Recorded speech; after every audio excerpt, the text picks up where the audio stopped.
اعوذ باللہ من الشیطان اللعین الرجیم بسم اللہ الرحمن الرحیم الحمدللہ الذی ہدانا لہذا وما كنا لنہتدی لولا ان ہدانا اللہ لقد جاءت رسل ربنا بالحق الصلاة والسلام على رسول المسدد والمصطفى الأمجد والمحمود الأحمد أبي القاسم محمد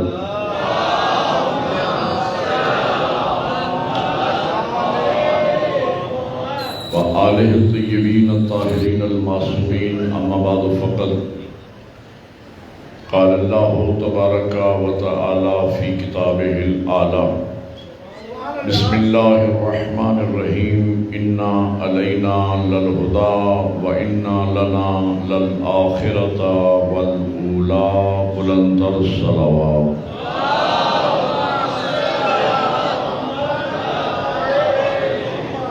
برادران ایمانی موالیان حیدر کنار و عاشقان حسین ابن علی، آج کی یہ مجلس ہمارے سلسلہ گفتگو کی تیسری مجلس ہے اور میں نے قرآن مجید کی معروف ترین آیہ وافیہ ہدایہ کو اس مشرع محرم الحرام کے لیے سرنامہ گفتگو قرار دیا ہے، جس میں خالق کائنات ارشاد فرما رہے ہیں انا علینا للہدی و انا لنا للآخرۃ والأولی، کہ ہدایت کی ذمہ داری ہمارے اوپر ہے اور آخرت کا اختیار بھی ہمارے پاس ہے۔ ہماری گفتگو یہ ہو رہی تھی کہ اللہ نے ہدایت کا ایک ایسا جامع نظام معین فرمایا ہے انسان کی دنیا اور آخرت کی 100% کامیابی کے لیے کہ اگر انسان اس نظام ہدایت کے سائے میں زندگی گزارے تو وہ دنیا میں بھی کامیاب ہو سکتا ہے اور آخرت میں بھی کامیاب ہو سکتا ہے۔ وہ نظام ہدایت انسان کی دنیا اور آخرت کی کامیابی کا ضامن ہے۔ کل ہماری بات ہو رہی تھی کہ قرآن مجید ہدایت کا سب سے بڑا سورس ہے۔ قرآن مجید میں ہر خشک و تر کا ذکر ہے اور قرآن مجید کا سب سے بڑا موضوع انسان ہے، اس لیے کہ انسان ہی کی ہدایت کے لیے قرآن آیا ہے۔ قرآن کسی خاص مکتبہ فکر سے تعلق نہیں رکھتا۔ اگر مسلمان یہ دعویٰ کریں کہ قرآن ہماری کتاب ہے تو یہ بات درست نہیں ہے، اس لیے کہ قرآن صرف صاحبان ایمان سے خطاب نہیں کر رہا۔ قرآن اللہ کا کلام ہے، جس طرح اللہ عالمین کا رب ہے تو قرآن بھی عالمین کے لیے ہدایت ہے۔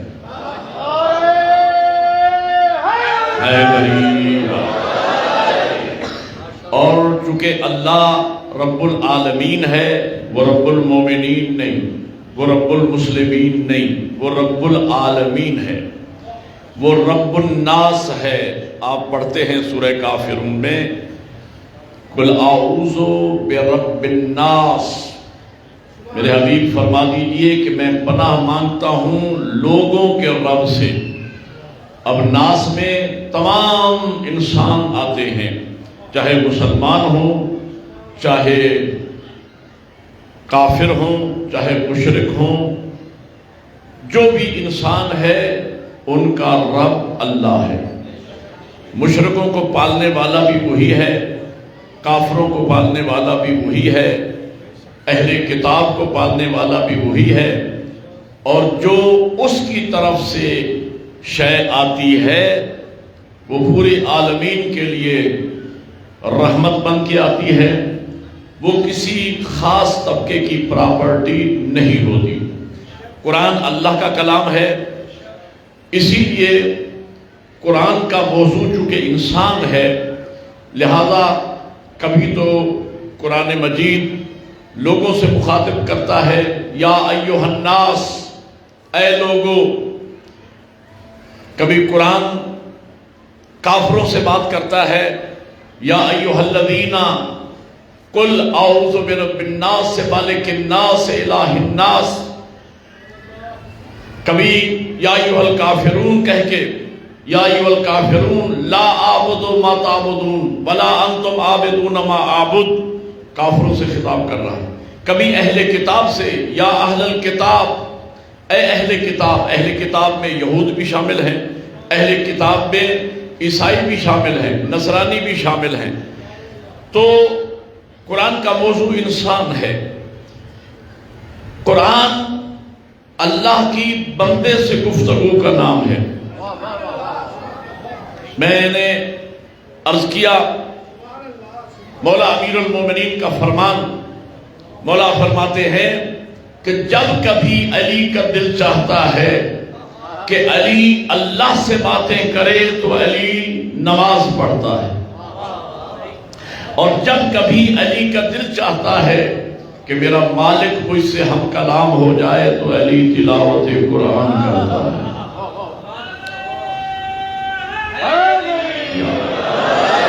نماز کیا ہے؟ بندے کی خدا سے گفتگو کا نام نماز ہے۔ جس طرح میں نے قرآن مجید کے متعلق بزرگوں کی سرپرستی اور ان کی موجودگی میں یہ عرض کیا، جوانوں سے اور بچوں سے، اور یقیناً وعدہ بھی فرمایا سب نے، اور آئندہ قرآن مجید ترجمے کے ساتھ لائف ٹائم پڑھا جائے گا۔ اسی طریقے سے میں نوجوانوں سے گزارش کرتا ہوں کہ نماز بھی ترجمے کے ساتھ یاد کریں، کیونکہ نماز عربی میں ہے اور ہم عربی نہیں جانتے، لہذا ہم نماز تو پڑھ رہے ہوتے ہیں لیکن ہمیں یہ نہیں معلوم ہوتا کہ ہم خدا سے کیا گفتگو کر رہے ہیں۔ اسی لیے نماز میں وہ کیف ہمیں حاصل نہیں ہوتا، وہ وجدان حاصل نہیں ہوتا، وہ روحانیت ہمیں نماز میں حاصل نہیں ہوتی۔ ہم اپنا فریضہ تو ادا کر دیتے ہیں، یقیناً خدا قبول کرنے والی ذات ہے، لیکن وہ نماز میں خاص کیفیت جو حاصل ہونا چاہیے عبد و معبود کے درمیان اس تعلق کے تناظر میں، وہ ہمیں حاصل اس لیے نہیں ہوتی کہ ہمیں یہ نہیں معلوم کہ ہم خدا سے کیا کہہ رہے ہیں۔ نماز خدا سے گفتگو کا نام ہے۔ آپ حضرت بہلول دانا کو جانتے ہیں نا؟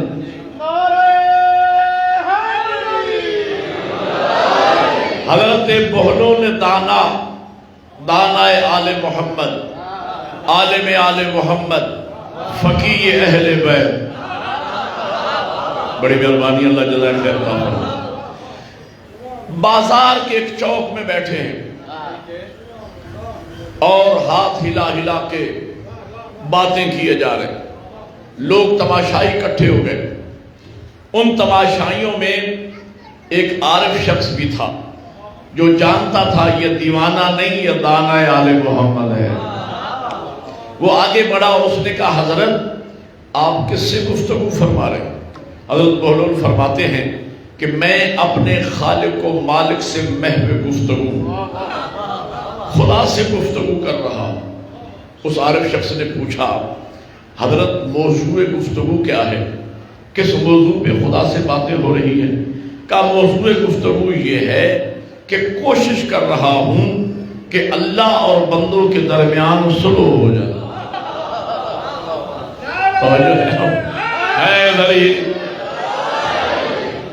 خدا اور بندوں کے درمیان صلح کرانے کی کوشش کر رہا ہوں۔ اس شخص نے پوچھا کہ حضرت پھر معاملہ کہاں تک پہنچ گیا ہے؟ کہا حضرت معاملہ یہاں تک پہنچ گیا ہے کہ اللہ مان گیا ہے۔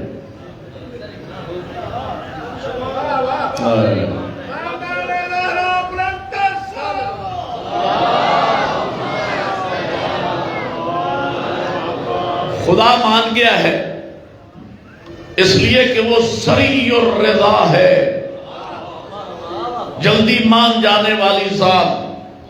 مولا امیر دعائے کمیل میں ارشاد فرماتے، یا سری الرضا اغفر لمن لا یملک الا الدعاء، اے جلدی مان جانے والی ذات۔ ایک بات میں کہا کرتا ہوں میں نے چند سال پہلے، اب ظاہر ہے کہ 2 جنریشن جوان ہو چکے ہیں، آج سے جو 20 سال پہلے میں نے بات کہی، اگر آج میں کہوں تو وہ بچے جو اس وقت 10 سال کے تھے یا پیدا ہوئے تھے، آج وہ بھرپور جوان ہیں۔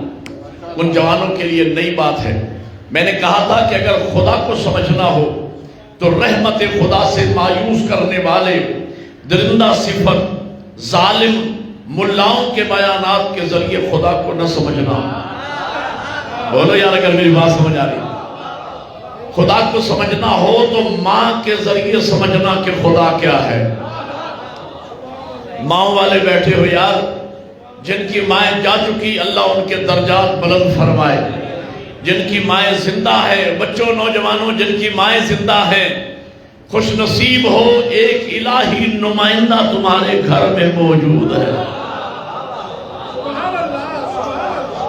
اب میرا جملہ آپ ضائع نہیں کریں گے۔ الہی نمائندہ تمہارے گھر میں موجود ہے۔ ماں عورت کا نام نہیں ہے، ماں ایک کردار کا نام ہے۔ میں نے کچھ کہا پتہ نہیں آپ سمجھے یا نہیں۔ ماں ایک عورت کا نام نہیں ہے، ماں ایک کردار کا نام ہے۔ اگلا جملہ اس سے بھی بڑا عرض کرنے چلا ہوں۔ جب عورت ماں کی منزل پہ آتی ہے تو مظہر صفات خدا بن جاتی۔ کیسے؟ خالق حقیقی وہ ذات ہے، ذریعہ خلقت اللہ نے ماں کو بنایا ہے۔ متکلم حقیقی وہ ذات ہے، ایک ایک حرف کر کے سکھانے والی ہستی کا نام ماں ہے۔ آپ میرے سامنے ہزاروں کی تعداد میں مرد بیٹھے ہو، منہ آپ کا ہے لیکن آپ کے منہ میں جو زبان ہے نا وہ آپ کی نہیں ہے۔ یقین نہ آئے تو چند سال پیچھے چلے جاؤ، آپ نے مردم شماری کے فارم پر کیے ہوں گے۔ مردم شماری کے فارم میں پدری زبان کا کھانا نہیں ہوتا، مادری زبان کا کھانا ہوتا ہے۔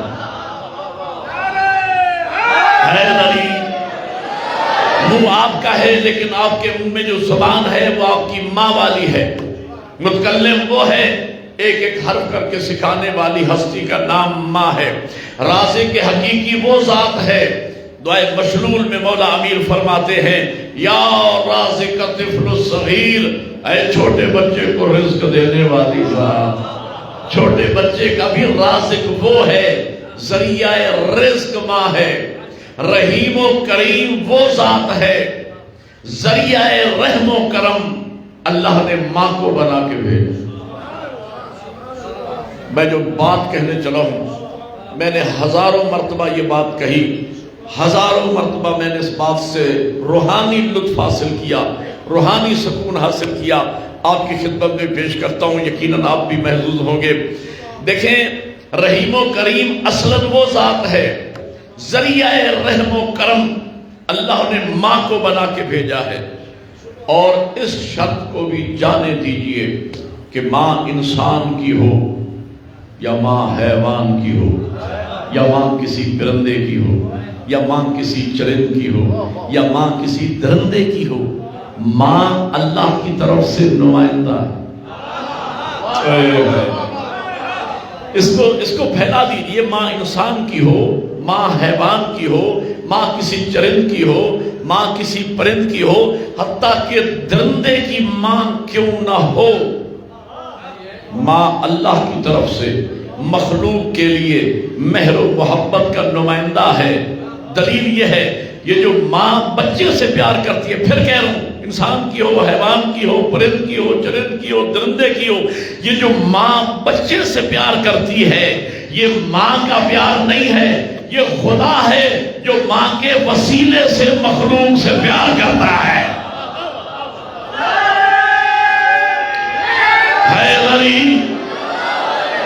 بڑی مہربانی، یہ خدا ہے جو ماں کے وسیلے سے اپنی مخلوق سے پیار کرتا۔ دلیل ہے میرے پاس، بات اگلی ہے جو میں نے سنانی ہے۔ دلیل یہ ہے کہ میری اور آپ کی محبتوں کا سمندر جو ماں کے دل میں ہے، یہ دل خود بخود نہیں بن گیا، اس دل کا بھی کوئی بنانے والا ہے، اور اس دل کا بھی کوئی خالق ہے۔ سوچو جب ماں ایسی بنائی ہے تو خود کیسا ہوگا۔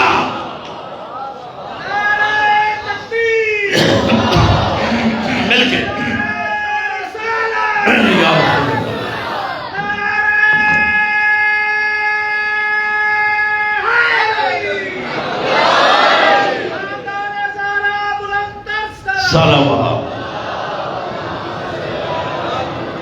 آپ نے توجہ فرمائی ہے تو اگلا جملہ سنیے. کون ماں سب سے آخر میں ناراض ہونے والی اور سب سے پہلے مان جانے والی؟ ماں اللہ کی طرف سے نمائندہ ہے رحم و کرم. کون ماں سب سے آخر میں ناراض ہونے والی اور سب سے پہلے مان جانے والی؟ میں لائق بیٹے کی بات نہیں کر رہا، وہ نالائق ترین لڑکا جسے محلے والے گلی میں کھڑا نہیں ہونے دیتے، بہن بھائیوں نے قطع تعلقی کر رکھی ہے، باپ نے آگ کر دیا ہے، پولیس اس کے پیچھے، قانون اس کے پیچھے، زمانے کا کوئی فرد اس کو منہ لگانے کو تیار نہیں، لیکن ایک ہستی دنیا میں ہے ماں. چوری چوری اسے کھانا بھی کھلاتی ہے، لوگوں کو سمجھاتی ہے میرا لال دل کا برا نہیں.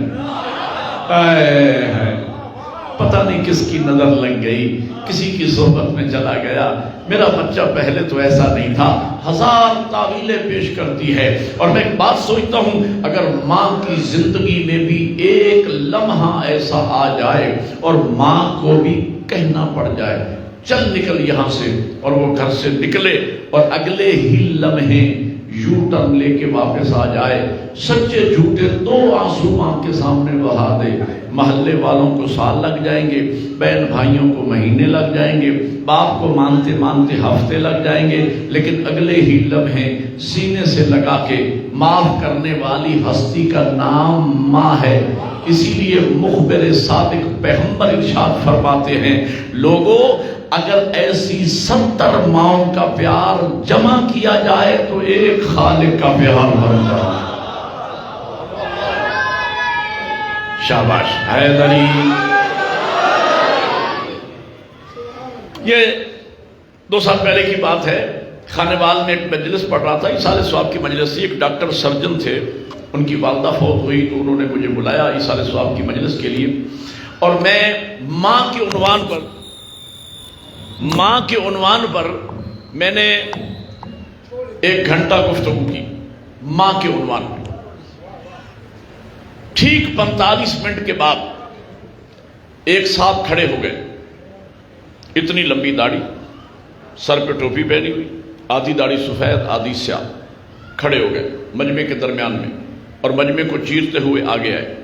کہنے لگے شاہ جی مجھے ہاتھ ملائیے. میں نے ہاتھ ملایا، انہوں نے ہاتھوں کا بوسہ دیا. اس نے کہا سید میں سرجن ڈاکٹر ہوں، یہاں مسلکن میں اہل حدیث ہوں، میں شیعوں کی مجلس میں جانا مطلقاً حرام سمجھتا تھا.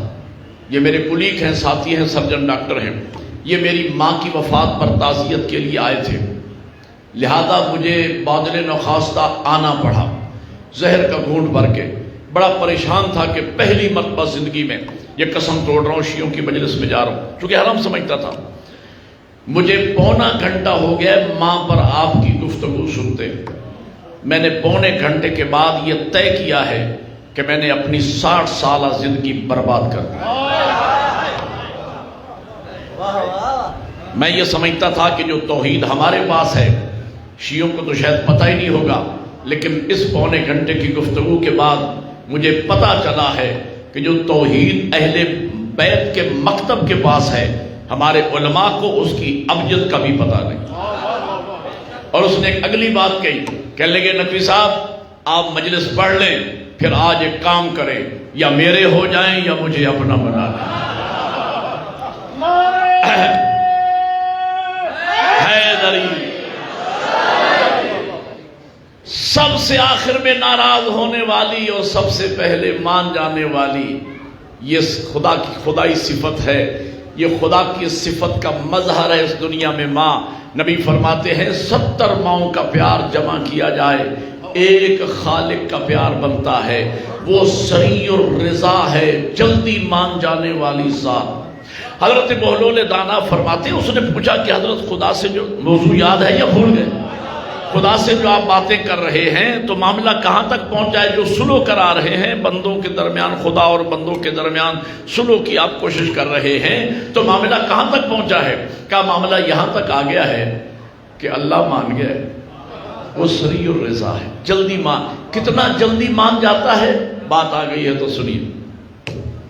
آج ابھی عجیب و غریب ایک مجلس پڑھنا چاہ رہا ہوں، بات آ گئی ہے تو سنیے۔ کتنا جلدی مان جانے والی ذات ہے وہ۔ میں نے قصص الانبیاء میں پڑھا، حضرت موسیٰ علیہ السلام کا زمانہ قحط پڑ گیا، قحط سالی طویل ہو گئی، جانور بھوک سے مرنے لگے، لوگ آئے حضرت کی بارگاہ میں، حضرت دعائے استسقاء پڑھے، باران رحمت کی دعا مانگے تاکہ باران رحمت کا نزول ہو اور خشک سالی ختم ہو۔ حضرت نے ایک میدان میں مخلوق خدا کو جمع کیا، جس طرح آپ وسیع علاقے میں تشریف فرما ہے۔ حضرت دست دعا بلند کرنا چاہتے تھے، ہاتف غیبی کی ندا آئی، اے میرے موسیٰ، اس اجتماع میں، اس مجمع میں میرا ایک ایسا نافرمان موجود ہے، میرا ایک ایسا گناہگار موجود ہے، جب تک وہ مجمع میں موجود رہے گا میں تیری دعا بھی قبول نہیں کروں گا۔ پہلے اعلان کرو، اس کو نکالو یہاں سے، وہ نکلے، اس کے بعد دعا مانگو، باران رحمت کا نزول ہوگا۔ حضرت نے ہاتھ نیچے کر لیے، مجمع سے خطاب کیا، جو بھی ہے وہ جانتا ہے انسان ہر کسی کو دھوکہ دے سکتا ہے، دو ہستیوں کو دھوکہ نہیں دے سکتا، نہ اپنی ذات کو نہ خدا کو۔ جو ہے وہ جانتا ہے، یہاں سے نکلے تاکہ میں دعا مانگوں، باران رحمت کا نزول ہو۔ یہ اعلان اس گناہگار نے بھی سن لیا۔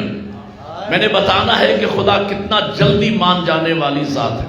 یہ اعلان اس گناہگار نے بھی سن لیا، منہ سے نہیں بولا، آنکھیں بند کی، دل میں سوچا، دل میں ڈائریکٹ رابطہ کر لیا، پروردگار تو جانتا ہے کہ میں گناہگار ہوں، یہ نہیں جانتے کہ میں گناہگار ہوں۔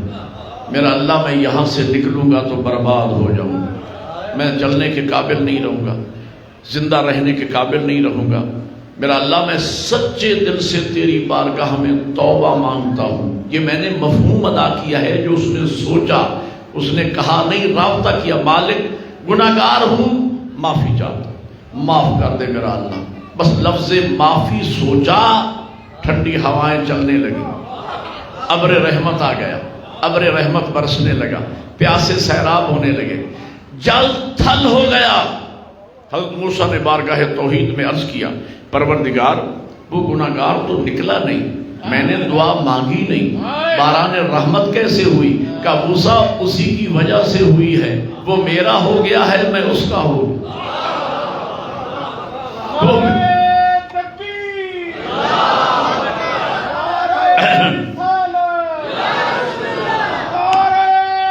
مل کے حیدری، وہ میرا ہو گیا ہے، میں اس کا ہو گیا، میں نے اسے معاف کر دیا ہے۔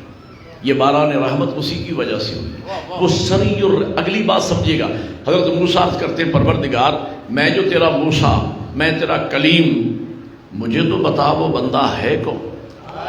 کریم کی آواز آئی، موسیٰ کیسی باتیں کر رہے ہو؟ جب میرا دشمن تھا میں نے اس وقت نہیں بتایا، اب تو وہ معافی مانگ کے میرا ہو گیا ہے، میں اس کا نام تجھ پہ کیسے ظاہر کر سکتا ہوں؟ بزرگوں، عزیز نوجوان بیٹھے ہیں، میں یہ بزرگوں سے بات کر رہا ہوں۔ میں نے پچھلے دنوں ایک ایسی بات سنی، سفر کر رہا تھا موٹر وے پہ، سوشل میڈیا پہ، فیس بک پہ کلپ آیا، 1.5 منٹ کا کلپ۔ ایران کے ایک عالم بزرگوار، میں نام نہیں جانتا، بزرگوار تھے، عالم بزرگوار، قریب 80 سال کی عمر تھی، وہ گفتگو فرما رہے تھے، 1.5-2 منٹ کا کلپ تھا، لیکن اس کلپ نے میری زندگی میں انقلاب برپا کیا۔ آج تک میرا دماغ معطر ہے اس 1.5 منٹ کی گفتگو سے، میرے منہ سے موضوع سے مطابقت رکھتی ہے، وہ میں بات آپ کو سناتا ہوں۔ فرماتے ہیں کہ حضرت موسیٰ بارگاہ توحید میں جا رہے تھے گفتگو کرنے، کوطور پہ جا رہے تھے خدا سے بات کرنے، راستے میں ابھی جا ہی رہے تھے کہ راستے میں ایک بندہ آ کے ملا۔ حضرت آپ کہاں جا رہے ہیں؟ فرمایا کوطور پہ جا رہا ہوں خدا سے گفتگو کرنے۔ کہا پھر میرا بھی ایک سوال ہے، میری بھی ایک التجا ہے، میری طرف سے بھی ایک میرا پیغام میرے مالک تک پہنچا دیں۔ کہا بالکل پہنچا دوں گا، بتائیں کیا کہنا چاہتے ہو؟ اس نے کہا میرے مالک سے اتنا کہنا، تیرا ایک گناہگار بندہ ملا تھا، وہ تو اس سے معافی چاہتا تھا، گناہوں کی معافی۔ حضرت موسیٰ نے فرمایا تیرا کام ہو جائے گا۔ حضرت گئے، کوہ پر گفتگو ہوئی، یاد آ گیا پروردگار تیرا ایک بندہ ملا تھا گناہگار، کہہ رہا تھا گناہگار ہوں، میرے خالق سے کہنا گناہوں کی معافی چاہتا ہوں، میں اللہ کرے بات سمجھا سکوں، گناہوں کی معافی چاہتا ہوں۔ کریم کی آواز آئی، موسیٰ میرے بندے کو جا کے میری طرف سے یہ پیغام پہنچا دینا، خوشخبری دے دینا کہ خالق فرما رہا ہے میں نے تجھے معاف کیا۔ بات اگلی ہے سننے والی، میں نے تجھے معاف کیا، لیکن میرے بندے کو میری طرف سے ایک شکوہ کرنا، میری طرف سے میرے بندے کو ایک شکوہ کرنا کہ تیرا خالق کہہ رہا ہے میرے بندے تو نے میرے نبی کو کیوں بتایا تو گناہگار ہے؟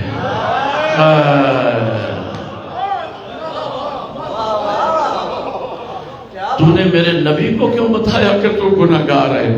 کاش مجھے ڈائریکٹ کہہ دیتا، میں تجھے معاف کر دیتا۔ میں نہیں چاہتا تھا کہ میرے نبی کو بھی پتا چلے کہ تو گناہگار ہے۔ خدا کتنا مہربان ہے میرے بھائیوں۔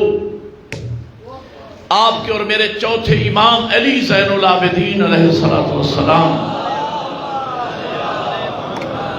عجیب بات، عجیب حدیث میرے ذہن میں آ گئی، لطف لیں گے۔ میں اپنے عشرے قربان کر دوں زندگی کی گفتگو۔ کلام الامام، امام الکلام، امام کا کلام کلاموں کا امام ہوتا ہے۔ کیا بات کہی میرے معصوم نے، ساری زندگی لطف لیتے رہو گے اگر میں سمجھانے میں کامیاب ہو گیا۔ میرے چوتھے امام کی بارگاہ میں ایک شخص آیا، فرزند رسول، میں حسن بصری کے ہاں سے اٹھ کے آ رہا ہوں۔ وہ گفتگو کر رہا تھا، حسن بصری لوگوں کے ساتھ گفتگو کر رہا تھا، وہاں سے میں اٹھ کے آ رہا ہوں۔ وہ یہ کہہ رہا تھا کہ مجھے تعجب ہے گناہگار کے جنت جانے پہ، کہ گناہگار شخص جنت میں جائے گا تو کیسے، بہت تعجب ہے۔ امام نے فرمایا کہ حسن بصری غلط کہہ رہے۔ جملہ سن کے بولنا میرے ساتھ۔ امام فرماتے حسن بصری غلط کہہ رہا ہے۔ وہ عرض کرتا ہے مولا آپ کیا فرماتے ہیں؟ امام فرماتے ہیں مجھے گناہگار کے جنت جانے پہ تعجب نہیں، مجھے تعجب اس بات پہ ہے کہ اللہ کی اتنی رحمتوں کے ہوتے ہوئے کوئی گناہگار جہنم میں کیسے جائے گا؟ مل کے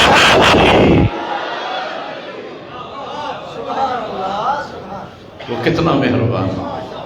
ترجمہ قرآن پڑھنے کے کیا فیوز و برکات حاصل ہوتے ہیں۔ پچھلے دنوں میں ترجمہ پڑھ رہا تھا قرآن مجید، ایک آیت آ گئی، خدا کی قسم پورے 5-7 گھنٹے جو میں نے سفر کیا نا، تو میں یوں کہ ہواؤں میں اڑ رہا تھا گویا۔ اس آیت نے اتنا مجھے متاثر کیا۔ آیت بڑی عجیب و غریب آئی۔ ارشاد ہو رہا تھا نبے انی انا الغفور الرحیم، ترجمہ کروں، نبے انی انا الغفور الرحیم، میرے نبی لوگوں میں جا کے اعلان کر دو کہ تمہارا پروردگار بڑا ہی رحم کرنے والا ہے۔ نبے بتا دو، جا کے اعلان کر دو میرے نبی، میری مخلوق کے سامنے، میرے بندوں کے سامنے جا کے اعلان کر دو تمہارا پروردگار بڑا ہی رحم کرنے والا اور بخشنے والا ہے۔ ختم ہوگی میری تقریر، میں روک رہا ہوں، زیادہ زحمت نہیں دے رہا۔ میں بتانا یہ چاہ رہا ہوں کہ اس شخص نے پوچھا حضرت آپ جو خدا سے، موضوع یاد ہے نا، خدا سے جو باتیں کر رہے ہیں تو سلو کی کوشش کر رہے ہیں، تو معاملہ کہاں پہنچا؟ فرمایا معاملہ یہاں تک آ گیا ہے کہ اللہ مان گیا ہے، بندے نہیں مان رہے۔ وقت تھا، گزر گیا، شام کا وقت ہوا، خدا کی ذات، یہ آیت تو آپ نے سن رکھی ہوگی، اللہ اپنے محبوب کے ذریعے اپنے بندوں سے مخاطب ہے۔ قُلْ يَا عِبَادِيَ الَّذِينَ أَسْرَفُوا عَلَىٰ أَنفُسِهِمْ لَا تَقْنَطُوا مِنْ رَحْمَةِ اللَّهِ إِنَّ اللَّهَ يَغْفِرُ الذُّنُوبَ جَمِيعًا إِنَّهُ هُوَ الْغَفُورُ الرَّحِيمُ۔ میرے حبیب آپ فرما دے میرے بندوں سے، آپ کہہ دیں میری طرف سے اللہ فرما رہا ہے یا عبادی، اے میرے بندو، اسرفوا علی انفسہم، جو گناہوں کے سبب اپنے نفسوں پہ ظلم کر چکے ہو۔ ترجمہ دوبارہ کر رہا ہوں تاکہ آپ لطف لیں۔ کل میرے حبیب فرما دیجئے یا عبادی، اے میرے بندو، اسرفوا علی، عبادی پہ آپ نے غور کرنا ہے، لفظ عبادی پہ۔ میرے محبوب آپ فرما دو میری طرف سے، اللہ کہہ رہا ہے اے میرے بندو، اپنے گناہوں کے سبب جو اپنے نفسوں پہ ظلم کر چکے ہو۔ کیا مطلب؟ گناہگار ہو تو میرے، ہو تو میرے، گناہگار ہو تو میرے۔ لا تقنطوا من رحمت اللہ، میری رحمت سے کبھی مایوس نہ ہو۔ ان اللہ یغفر الذنوب جميعا، میں تمہارے سب کے سب گناہ معاف کر دوں، سب، جميعا کی لفظ ہے، سب کے سب گناہ معاف کر دوں گا۔ انہ هو الغفور الرحیم، میں بخشنے والا بھی ہوں اور رحم کرنے والا بھی ہوں۔ خدا بخشنے والا، رحم کرنے والا۔ کہا خدا مان گیا ہے، بندے نہیں مان رہے۔ وقت ختم ہو گیا، شام کا وقت ہوا، اسی عارف شخص کا گزر ہوا قبرستان کے پاس سے۔ کیا دیکھا کہ قبرستان ہے، حضرت بہلول اکیلے قبرستان میں بیٹھے ہیں، ہاتھ ہلا ہلا کے باتیں کیے جا رہے۔ وہ شخص رک گیا، حضرت اب یہاں کیا ہو رہا ہے؟ کہ وہی کام جو چوک میں کر رہا تھا، نتیجے کے قریب آ گیا میں، وہی کام جو چوک میں کر رہا تھا۔ کیا؟ اللہ اور بندوں کے درمیان صلح کرانے کی کوشش۔ اس نے پوچھا اب معاملہ کہاں تک پہنچا ہے؟ کہا معاملہ اب یہاں تک آ گیا ہے، اب بندے مان گئے ہیں۔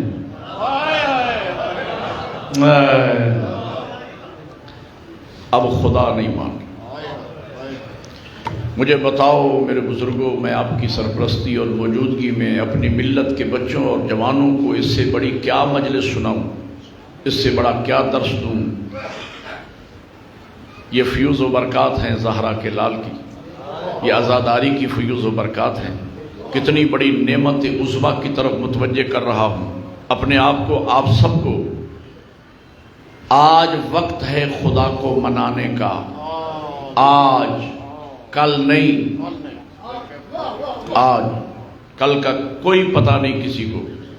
آج وقت ہے خدا کو منانے کا۔ اور میں نے حدیث میں پڑھا ہے، جو بندہ، جو مومن اس بنیاد پہ توبہ کو مؤخر کرتا ہے، کل دیکھا جائے گا، کل توبہ کر لوں گا، ابھی تو جوانی ہے، ابھی تو صحت ہے، ابھی تو بڑا وقت پڑا ہے، جو یہ سوچ کے توبہ کو مؤخر کرتا ہے، خدا اس سے توفیق توبہ سلب کر لیتا ہے، اور وہ جب بھی مرتا ہے تو گناہگار ہی مرتا ہے، گناہگار ہی مرتا ہے۔ آج وقت ہے خدا کو منانے کا۔ میری ذاکری میں، پتہ نہیں آپ کو گفتگو پسند آ رہی ہے کہ نہیں آ رہی، میں تو آپ کی خاطر پڑھ رہا ہوں۔ میری ذاکری میں اس سے بڑا عبرت کا جملہ مجھے یاد نہیں ہے جو میں نوجوانوں کی نظر کرنے چلا ہوں، اور میری ملت کا نوجوان، یہ 4 دن کی زندگی ہے۔ آج کروڑہا پیشانیاں منو مٹی کے نیچے دبی پڑی ہیں، کروڑہا پیشانیاں منو مٹی کے نیچے دبی پڑی ہیں، جو سال ہا سال سے حسرتوں پہ حسرتیں کر رہی ہیں کہ کاش دنیا میں جا کے ایک سجدہ کرنے کا موقع ملتا، کاش دنیا میں جا کے ایک مرتبہ ہاتھوں کا کشکول بنا کے یا رب یا رب یا رب کہہ کے خدا کو منانے کا کاش موقع مل جائے۔ انہیں موقع ملنے والا نہیں ہے۔ کتنے خوش نصیب ہو۔ مجلس ہو رہی ہے، ایک دینی طالب علم آپ سے مخاطب ہے، متوجہ کر رہا ہے، بیدار کر رہا ہے آپ کو۔ آج منا لو خدا کو۔ لفظ کہوں، تم تو کتنے خوش نصیب ہو شیعان علی، کتنے خوش نصیب ہو عزادارو، کتنے خوش نصیب ہو۔ تمہارے پاس تو اللہ کو منانے کے لیے واسطے ہی بڑے ہیں۔ او محبوب کے صدقے معاف کرے گا، نہیں تو زہرا کا واسطہ مانے گا، نہیں تو حسنین کے صدقے معاف کرے گا، نہیں تو زین العابدین کا واسطہ مان لے گا، باقر کا واسطہ مان لے گا، صادق کا واسطہ مان لے گا، زمانے کی حجت کو واسطہ بناؤ، نہیں تو سکینہ کا واسطہ مانے گا، علی اصغر کا واسطہ مانے گا۔ مناؤ خدا کو، خدا کو منا لو۔ آج کا سب سے بڑا میسج میرا یہ تھا، خدا سے رابطہ کرو، خدا کو مناؤ، خدا کے کلام سے متمسک ہو جاؤ، کلام معصوم سے متمسک ہو جاؤ۔ دیکھنا ہونا کہ خدا کتنا مہربان ہے، خدا کتنا کریم ہے، اندازہ لگانا ہو تو پھر یہ سوچو کہ حسین کتنا کریم ہے۔ تو جب دیکھو گے نا، ہاں دیکھو گے نا کہ جب حسین اتنا کریم ہے تو اس کا خالق کتنا کریم ہوگا، اس کا بھیجنے والا کتنا کریم ہوگا۔ بات آگئی ہے موضوع کی مناسبت سے، تو یہیں پہ دو جملے سن لیجئے۔ میں ویسے ہی ان راتوں میں حضرت حر کا ذکر کیا کرتا ہوں تواتر کے ساتھ ہمیشہ، اور آپ سنا کرتے ہیں حسین کتنا کریم ہے۔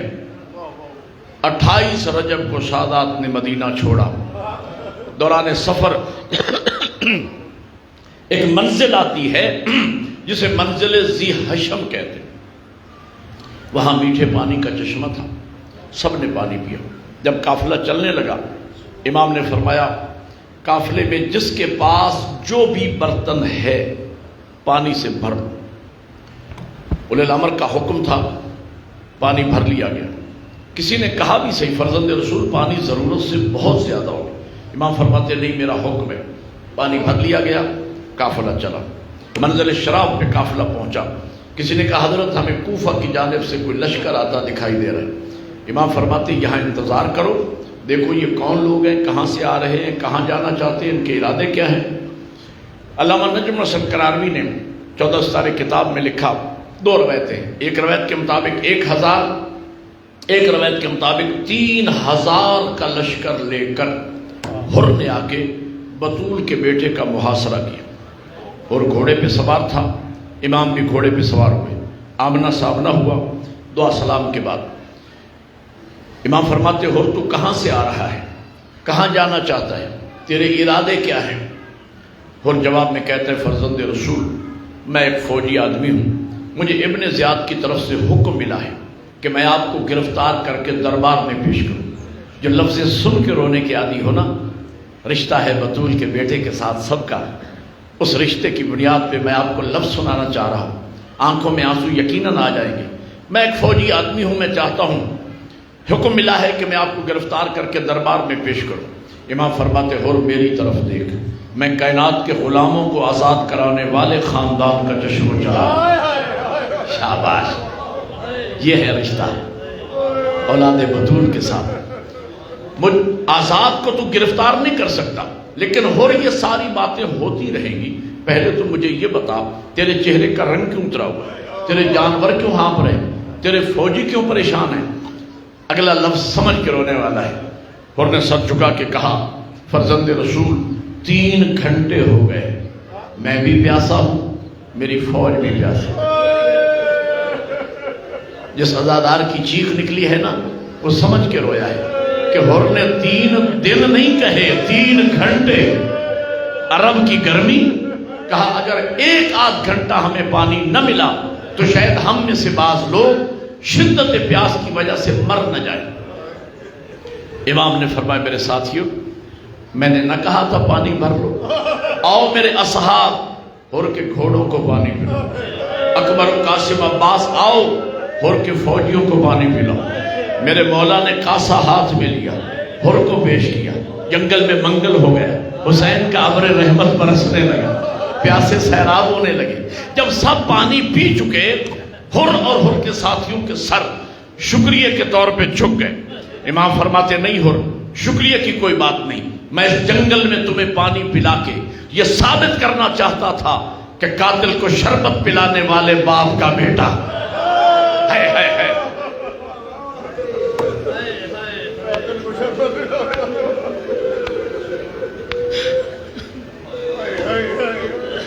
میں اس جنگل میں تمہیں پانی پلا کے یہ ثابت کرنا چاہتا تھا کہ قاتل کو شربت پلانے والے باپ کا بیٹا کسی بھی حالت میں اپنی خاندانی روایات کو فراموش نہیں کرتا۔ یہ ہے رب العالمین کا نمائندہ، یہ ہے رحمت للعالمین کا فرزند۔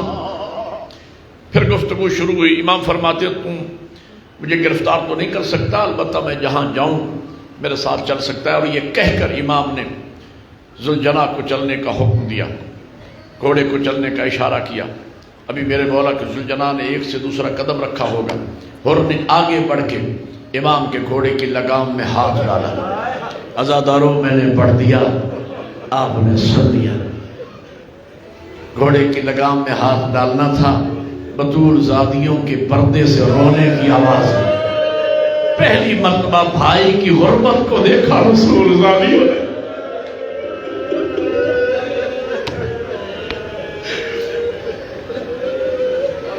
اس وقت جب بیویوں کی چیخوں کی آوازیں بلند ہوئی، میرے مولا نے تاریخی جملہ کہا، اور شاید یہی جملہ ہر کی زندگی بدلنے کا سبب بن گیا۔ امام نے فرمایا، ہر تیری ماں تیرے غم میں روئے، ارے تم نے بطول زادیوں کو رلا دیا۔ پتہ ہے ہر نے کیا جواب دیا؟ جو جواب ہر نے دیا نا، میں تو اس جواب سے سمجھ گیا کہ ہر کی دینت میں شرافت پہلے سے موجود تھی۔ اور پتہ ہے کیا کہتا ہے؟ سیدہ کا لال، اگر تیری ماں زہرا نہ ہوتی، ہے جس طرح آپ نے میری ماں کا نام لیا ہے نا لوگوں میں، لیکن میری مجبوری ہے، میں سوائے درود و سلام کے تیری ماں کا نام نہیں لے سکتا۔ خدا کے لیے ایک مرتبہ کربلا کا تصور کرو اور کہہ دو، ہر اللہ تیری قبر پہ رحمت نازل کرے، اور تو نے دشمنوں کے سامنے حسین کی ماں کا حیا کیا ہے۔ اللہ جانے وہ کیسے مسلمان تھے جن کے دربار میں 4 گھنٹے بطول کھڑی رہی،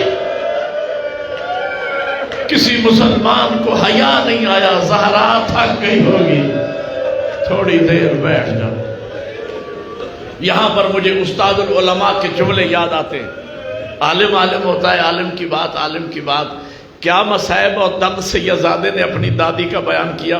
کربلا گام شاہ میں مفتی جعفر حسین صاحب قبلہ کا 40واں تھا استاد العلماء کا خطاب، وہاں میں نے یہ جملے سنے۔ آج تک جب میرا دل چاہتا ہے یہ لفظ یاد کر کے میں عبادت کر لیتا ہوں۔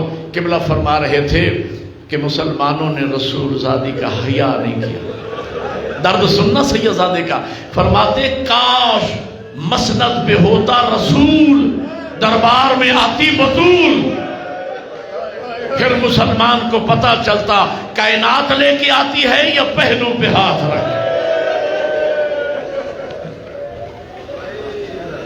عزادارو، بس میں آپ کی زحمت تمام کروں۔ قافلہ چلا، 2 محرم کو کربلا پہنچ، 9 محرم کا دن گزر گیا، 10 محرم کی رات آ گئی۔ ہر کا میں نے کرم پہ بات ختم کرنی ہے، حسین کریم کتنا ہے۔ شب عاشور، آدھ رات کا ٹائم، ہر کا بیٹا ہے علی ابن ہر، اس کا گزر ہوا رسول زادیوں کے خیموں کی جانب سے۔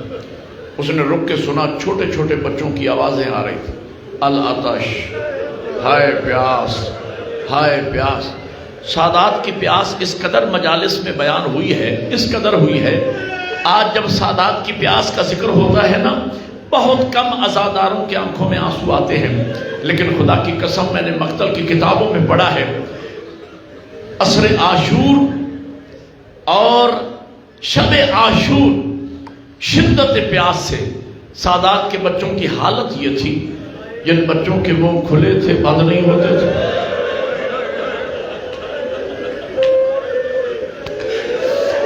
اور جن بچوں کے منہ بند سے کھلتے تھے۔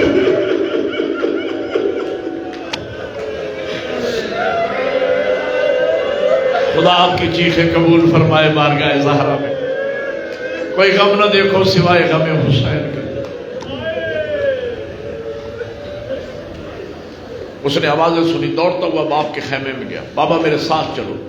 کہا بیٹا کہاں؟ کہا بابا آؤ۔ ہاتھ سے پکڑا، لے کے آیا خیموں کے پیچھے۔ کہا بابا ذرا کان لگا کے سنو، کیا اسی حسین کے بچوں کی آوازیں نہیں جنہوں نے ہمارے گھوڑوں کو پانی پلایا؟ بابا ہمیں کیا ہو گیا، کہاں جا رہے ہیں؟ اور سر جھکا کے کہتا ہے بیٹا میں مر چکا ہوں، مجھے مرے ہوئے کو نہ مارو۔ میں نے طے کر لیا ہے کہ معافی مانگوں، لیکن سوچتا ہوں گناہگار بہت بڑا ہے، میں رسول زادیوں کو گھیر کے کربلا لانے کا ذمہ دار ہوں۔ اللہ جانے معافی ملے گی یا نہیں ملے گی۔ علی ابن حر کہتے ہیں زہرا کے بیٹے کا کرم بابا اپنے منزل شراب پہ نہیں دیکھا، میرا دل مانتا ہے ہماری معافی مانگنے میں دیر ہو سکتی ہے، کریم کے بخشنے میں دیر نہیں ہوگی۔ کہا اچھا بیٹا آؤ پھر قسمت آزماتے ہیں، لیکن میں کس منہ سے سامنا کروں گا بطول کے بیٹے کا؟ میری آنکھوں پہ پٹی باندھ، آنکھوں پہ پٹی بندھ گئی۔ کہ جن ہاتھوں سے میں نے گھوڑے کی لگام میں ہاتھ ڈالا تھا میرے ہاتھوں کو باندھ دو۔ ہاتھ بندھ گئے، ادھر سے گناہگار چلے، ادھر سے کریم کی آواز آئی، اکبر و قاسم و عباس استقبال کی تیاری، استقبال کی تیاری کرو، میرا مہمان آ رہا ہے، میرا مہمان آ رہا ہے۔ ادھر سے گناہگار چلے، ادھر سے کریم چلے، آمنا سامنا ہوا۔ میرے بزرگ تشریف فرما ہے جن کی دعاؤں کا صدقہ آج میں ذاکر حسین ہوں، انہوں نے میری پرورش کی، انہوں نے میری حوصلہ افزائی کی، انہوں نے مجھے اس مقام تک پہنچایا۔ میں ان بزرگوں کے موجودگی میں ایک بات کہنے چلا ہوں۔ میں نے مطالعہ کیا، علماء کی جوتیاں سیدھی کی، اس 30-35 سالہ ذاکری میں پوری تحقیق کے بعد کہہ رہا ہوں، مجھے کہیں نہیں ملا، میں نے کسی بزرگوار سے نہیں سنا کہ ہم نے منتیں کی ہوں، لجاجتیں کی ہوں، آہوزاری کی ہو، واسطے دیے ہوں، نہ، اور نے 3 لفظی ایک جملہ کہا، حالی توبہ۔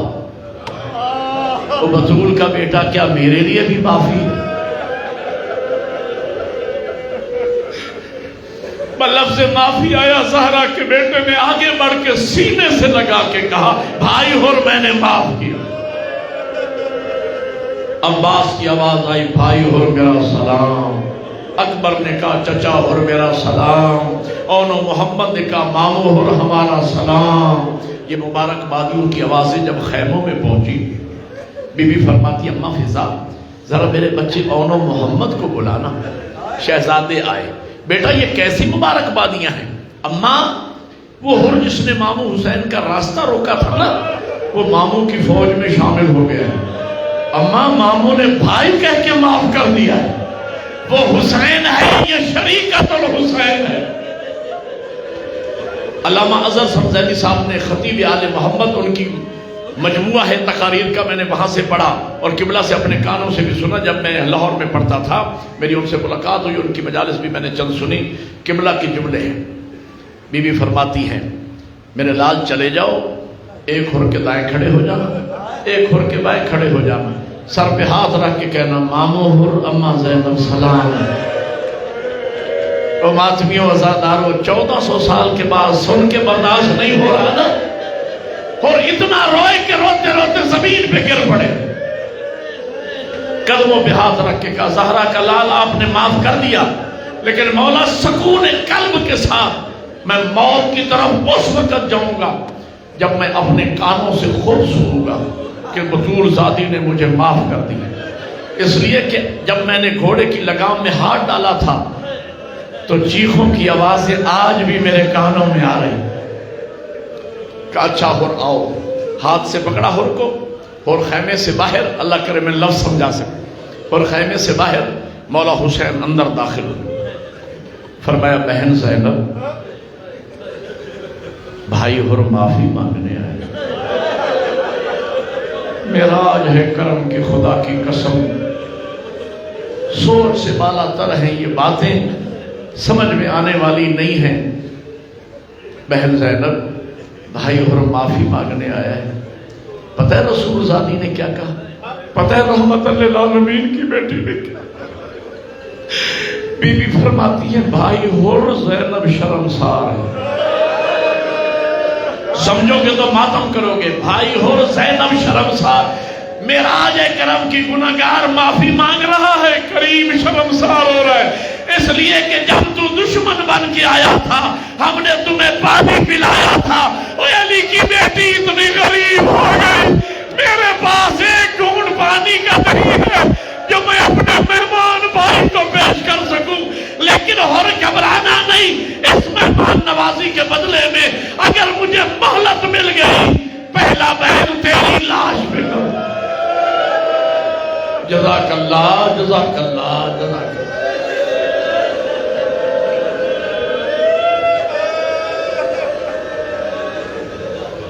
آپ کی محبت کو دیکھ کے اگلا جملہ کہتا ہے، حر کا بیٹا ہے علی ابن حر، آپ نے گریہ کیا، مجلس مکمل ہو گئی، لیکن ایک جملہ کہتا ہوں حسرت نہ رہ جائے میری۔ کہا مولا میرے بیٹے کو موت کی اجازت دو، میں جو آپ کو گھیر کے لایا ہوں میں بھی تو دیکھوں کہ بیٹوں کی لاش کیسے اٹھائی جائے۔ عزادارو صرف 1.5 منٹ کی زحمت، اجازت ملی علی ابن حر کو، میدان میں آئے، جہاد شروع کیا۔ جب زین سے اترنے لگا نا اس نے بابا کو پکارا، بابا میری مدد کو آؤ۔ اور کہتا ہے نسبتاً میں جوان تھا، حسین ضعیف تھا، میں پوری فوجی طاقت سے دوڑا کہ بیٹے کی لاش پہ پہنچوں، لیکن جب میں لاش کے قریب پہنچا میری حیرت کی انتہا نہ رہی، زہرا کا لال مجھ سے پہلے پہنچا۔ میرے بیٹے کا سر اٹھا کے زانوں پہ رکھے ہوئے تھے، دست دعا بلند تھے، مالک یہ حر کی نہیں میری قربت۔ اور کہتا ہے میں آگے بڑھا تاکہ بیٹے کی لاش اٹھا کے گنج شہداء میں لے کے جاؤں۔ جب میں آگے بڑھا نا اور میں نے ہاتھ آگے بڑھائے، امام نے میرے سینے پہ ہاتھ رکھا۔ اور کیا کرنا چاہ رہے ہو؟ یہ ہے ماتم کے جملے، کیا کرنا چاہ رہے ہو؟ مولا اپنے بیٹے کی لاش اٹھا کے گنج شہداء میں لے کے جانا چاہ رہا ہوں۔ امام فرماتے حر تو نیا نیا ہماری طرف آیا ہے نا، شاید میرے نانا کی شریعت کا مسئلہ تجھے یاد، اور میرے نانا کی شریعت کا مسئلہ ہے بلا عذر شرعی کوئی ضعیف باپ بیٹے کی لاش نہ اٹھائے۔ میں کہوں گا کربلا کی طرف دیکھ کر کہو زہرا کا لال، ابھی تو آپ ہر کو یہ کہہ رہے ہیں ارے تھوڑی دیر کے بعد جب آپ اکبر کا لاشا اٹھائیں گے اور سے کہے ہوئے جملے کتنی بار نہ یاد آئے۔ ماتم